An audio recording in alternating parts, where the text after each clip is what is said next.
Hey guys, Mrs. O'Donnell here. This is our last video for this week. It is factoring polynomials. Hopefully I'll try and keep it short. Now we're going to start looking at cases where we don't have a leading coefficient of 1. So we probably have a leading coefficient that's bigger than 1. Where our goals for today are to develop procedural fluency factoring polynomials with a leading coefficient not equal to 1. Again, if you find you're having any trouble with any of these polynomials or multiplying, factoring, whatever the case may be, please come into my office hours for some extra help. All right, so factoring to find the zeros. Again, just like we were doing, we want to use our box method to kind of do some backwards thinking, right? So we know that we've got our 5x squared and our minus 8, and that this diagonal here is going to add to make 6x, but we're not totally sure how that 6x is going to break apart between the two squares. So that being said, we can think about, okay, our 5x squared, well, thankfully 5 is prime, so we know we're going to have a 5x and a 1x, right, to multiply to make that 5x squared.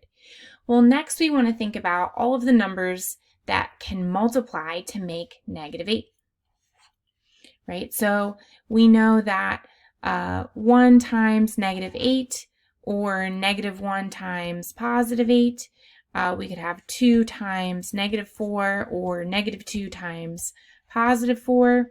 We could also look at, that's it.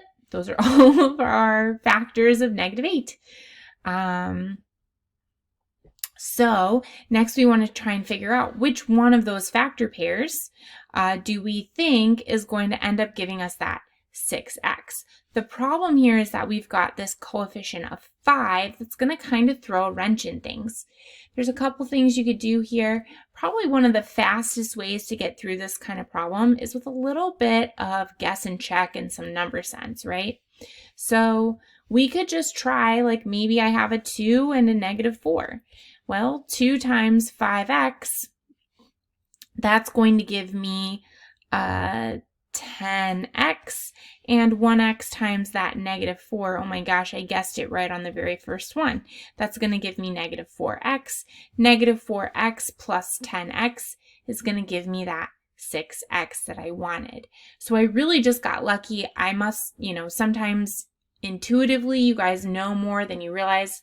Kind of just guess and check. If I didn't get it, I would just go ahead and erase these and try a different one of my options. Maybe cross out the pair that you tried, which in this case was this one. Ended up being the pair that worked the best.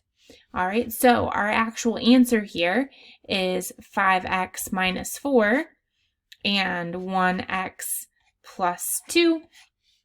And we can solve for our zeros by setting each one of our factor pairs equal to 0, right? So 5x minus 4 equals 0. I would add 4, right? We're using SADMAP.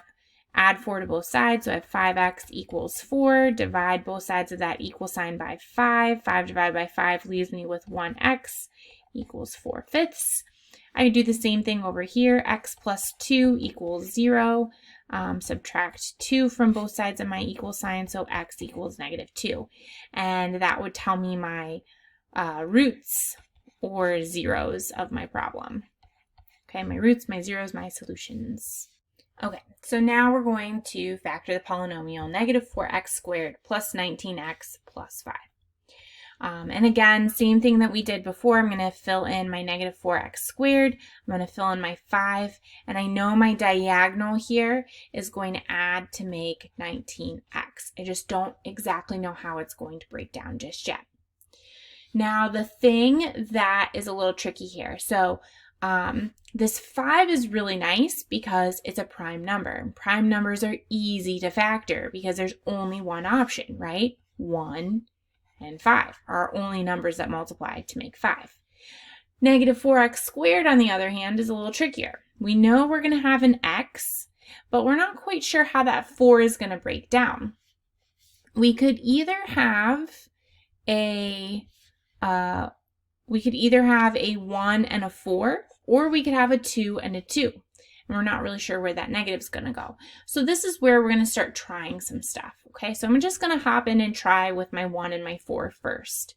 And I'm going to make my 1 the negative, right? So I know negative 1x times 4x gives me negative 4x squared.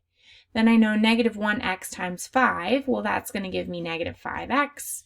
1 times 4x, that's going to give me 4x. And 1 times 5 is 5. So my hope is that if I did this correctly, that my diagonal would add to make that 19x. But I see what's happening here. I've got 4x and I've got this negative 5x. So I actually see, well, something didn't work out very well, right? So I have some options for what I could try. I could flip-flop my 4 and my 1 and see if that does the trick. Or I could change strategy altogether and try out my 2x and 2x. So this is where a little bit of number sense and kind of slowing yourself down a little bit will really go a long way. If I flip my 1 and my 4, I see 4 times 5, that's going to give me 20. And I bet that I'm going to get really close to the 19x. So that's what I'm going to try next. I'm going to go ahead, I'm going to erase those. Anything that was in green is getting erased. And I'm going to flip it. So I'm going to do a 4. I'm going to do my 1 and make my 1 negative. Okay. So I know 1x times 1 is negative 1x. 4x times negative 1x gives me that negative 4x squared. 4x times my 5 gives me 20x. And now when I add my diagonal, negative 1 plus 20x gives me that 19x. All right, so that's exactly what I wanted. So that tells me that my final answer here is going to be 4x plus 1 times negative 1x plus 5. Okay, if I want to solve to find my zeros, then I know what I'm doing is I am grabbing each of my factor pairs and setting them equal to 0. 4x plus 1 equals 0. So I'm subtracting 1 from both sides of my equal sign. 4x equals negative 1. I'm using SADMEP to do that reverse, to undo each of my operations. So my 0 for this first factor pair would be at x equals negative 1/4. And then I've got negative 1x plus 5 equals 0. I'm going to subtract 5 from both sides. So I've got negative 1x equals negative 5. Divide both sides of my equal sign by negative 1. So x equals positive 5. Okay, so now I've got my zeros as well.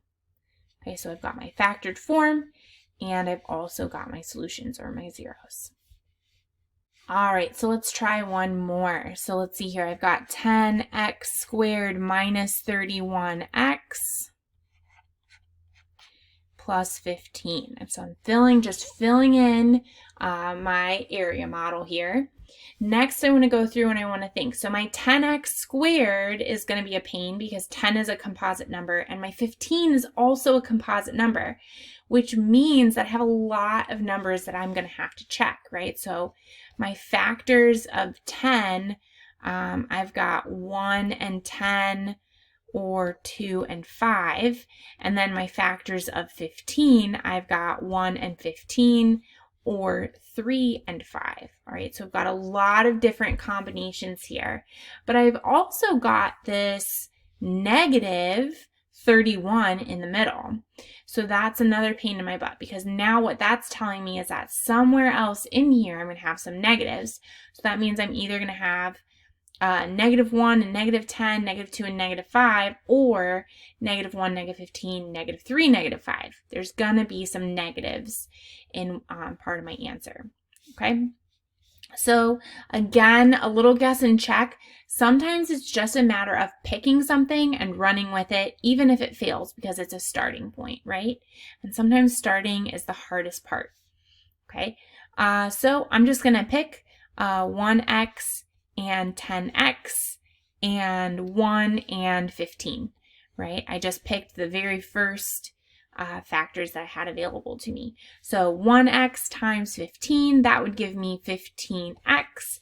10x times 1x or 1 would give me 10x. And when I add 10x and 15x, I get 25x. So I don't even really get close to the negative 31 just yet. But it does tell me that, okay, maybe I'm going to want these values with my 15 to be negative, right? Because now I'm going to probably want those to give me some negative numbers. All right, so let's see here. Let's try, so let's do some erasing because that didn't work. So if the 15 and the 10 didn't work because that just made 25, what do we think is going to happen if we use our 3 and our 5? And where do we want to put them to try? So doesn't really matter where to start. I could do my 3 here and my 5 up here, or vice versa, right? So 1x times 5, that gives me 5x, and 10x times 3, that gives me 30x. And if I add those, I would get 35. If I made them both negative, I would get negative 35. So it doesn't quite get me there. So now what I'm thinking is I'm thinking that maybe I don't want that 1 and that 10. All right, so back to the drawing board. The 1x and the 10x did not work. Okay, so let's see here. Now let's try the 2 and the 5. So I'm going to do 2x times 5x. And remember, I'm trying to get to 31. So if I did, let's see here. I'm doing a little bit of number sense in my head. If I did 5 times 15, I'm going to get way too big of a number. I mean, way over 31. If I did 2 times 15, I might get close. I'd get 30, but then my 5 and my 1's not going to work out. So I think I'm going to try my 3 and my 5 first. So I'm going to do my 5 here. I'm going to do my 3 up here. So 5x times 5, that's going to give me 25x. And 2x times that 3 is going to give me 6x. And 25x plus 6x, that makes 31. But now I just have to make sure that I have a negative 31. So I'm going to go ahead and put some negatives on there. Negative 5 times negative 3 is a positive 15. Now that makes these negative, so I end up with negative 31. So my factor pairs ended up being 5x minus 3 times 2x minus 5. And of course, I could graph it to find my zeros, or I could go ahead and plug and chug through, right? Set equal to 0. So I've got 5x minus 3 equals 0. Add 3 to both sides of my equal sign. 5x equals 3. Divide by 5 to both sides, so x equals 3/5. And 2x minus 5 equals 0. Add 5 to both sides of my equal sign. I'm using SADMAP to help me solve this two-step equation. Divide both sides by 2. X equals 5/2. All right, so today we don't have a Google form. I just want you to finish your Delta Math A18 Poly 2. Just some food for thought. So this is what would have been that extended response question if we'd had a Google form. What is different about factoring a trinomial with a leading coefficient compared to factoring a trinomial with a leading coefficient of 1? So just compare those processes. So what you learned yesterday compared to what you learned today, what's harder, what's easier, tell me what you think about them. That being said, factoring can be really fun, or it can kind of be a challenge. I think it's really interesting because you're just really playing with those numbers. Don't be afraid to make mistakes. That's part of the process. Okay, and of course, come to office hours if you have questions. Thanks so much, guys. That wraps it up for the week. Let me know what questions you have, and I'll talk to you soon. Bye.